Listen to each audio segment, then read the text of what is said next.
Mukhang napapanahon na para itong si Christian Stan Hardinger ay trade ng Barangay Ginebra para dito kay Justin Arana. Ito ang opinyon ng maraming mga fans na sumusubaybay dito sa Barangay Ginebra pagkatapos nga noong nangyari nilang pagkatalo sa Terra Firma. Ang sabi nila, panahon na raw para bigay itong si Arana dito, itong si Stan Hardinger dito sa Converge kapalit ni Justin Arana. Dahil kinakailangan na raw magpabata ng Barangay Ginebra para sila ay magkaroon ng tsansa na mag-compete in the future. Ngayon, tama ba?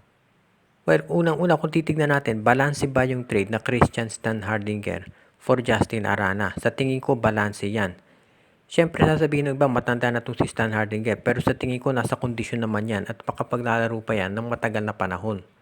At isang established player na itong si Stan Hardinger. At kung kinakailangan, bakit hindi nila samahan ng isa pang player? Pero sa tingin ko, yung Stan Hardinger for Arana one-on-one trade, pwede na yan.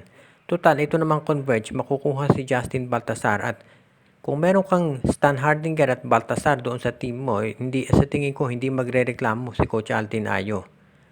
Ngayon, kung ikaw naman ang Ginebra, talaga bang gusto mong pakawalan itong si Stan Hardinger?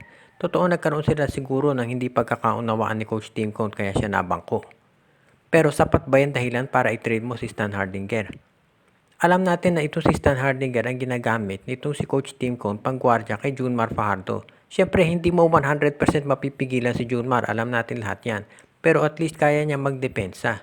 So, ang tanong ngayon, kung ito bang si Stan Hardinger tatanggalin mo dyan at ilalagay mo si Justin Arana, paano ka makakapag-match up ngayon dito, for example, sa San Miguel o sa TNT?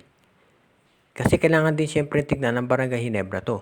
Kung sakali sa tingin ko, itong si Stan Hardinger mapunta sa Converge, ang laking bagay niyan. Una-una, defensive, offensive player ito.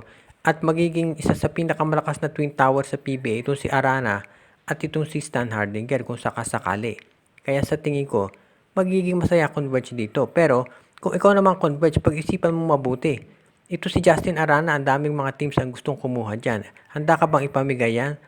Sa mga batang center ngayon sa PBA, itong si Arana ang pinakamagaling. No question kung titignan mo performance.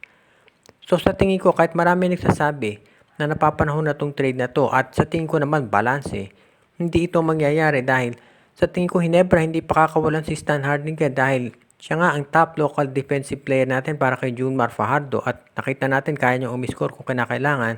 At ito naman Converge, hindi pa kakawalan si Justin Arana dahil siya ang best young center ngayon dito sa ating liga. So sa tingin ko kahit yung trade na yan ay makikinabang ang parehong teams, hindi mangyayari dahil hindi siyempre pakakawalan ng magkaparehong panig ang nabanggit.